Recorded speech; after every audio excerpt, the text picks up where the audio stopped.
Afropunk est une célébration.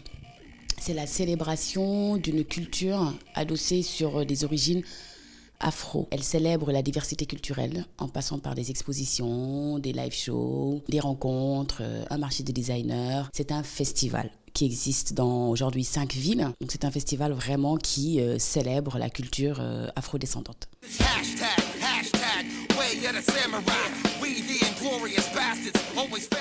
On va dire qu'Afropunk s'immisce de plus en plus dans les niches afrodescendantes à Paris.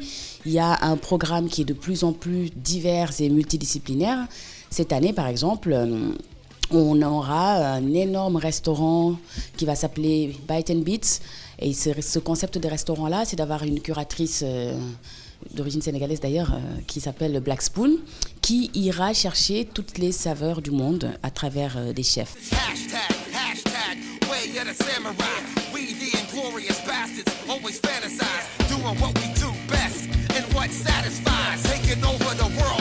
Cette année, on ramène nos podcasts, puisqu'en fait, sur Afropunk, on a des podcasts qui s'appellent les Solution Sessions.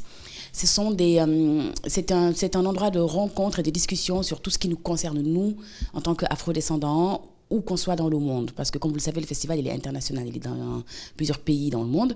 Et les Solution Sessions seront là pour échanger avec un panel d'intervenants, le public qui pourra échanger, se poser des questions et essayer de dessiner un avenir commun. Nous avons aussi une exposition et galerie éphémère qui donc se verra recevoir pas mal d'artistes contemporains et qui pourront ainsi montrer leur œuvre comme dans une exposition. Je dirais que cette année, le festival vraiment est tentaculaire dans la culture et ne va pas se limiter uniquement à une scène musicale.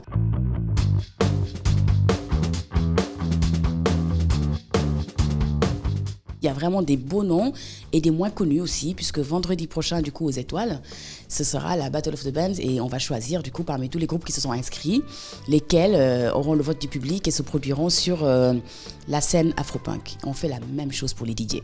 Donc les DJ locaux peuvent aussi s'inscrire sur notre SoundClash DJ et tenter leur chance pour être sur le festival. Enfin, tout est ouvert pour ça.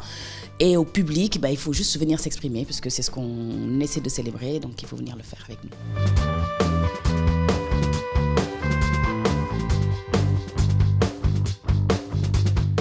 Et c'est un espace de liberté, c'est un espace d'expression, c'est un espace où on dit « we see you », où on vous voit. Un dernier message, il faut qu'ils aillent vraiment chercher leur ticket et venir sur l'édition du 13 et du 14 juillet. C'est notre seule et unique occasion de nous célébrer, de montrer ce qu'on sait faire, de montrer nos arts, nos artisans, nos créateurs, nos designers. Il faut que ces personnes-là rencontrent aussi leur public. On sait que le public existe à Paris, pas uniquement à Paris. Il existe en France, il existe dans nos banlieues. Il faut qu'ils s'approprient le festival. Et pour se l'approprier, il faut d'abord venir vivre l'expérience.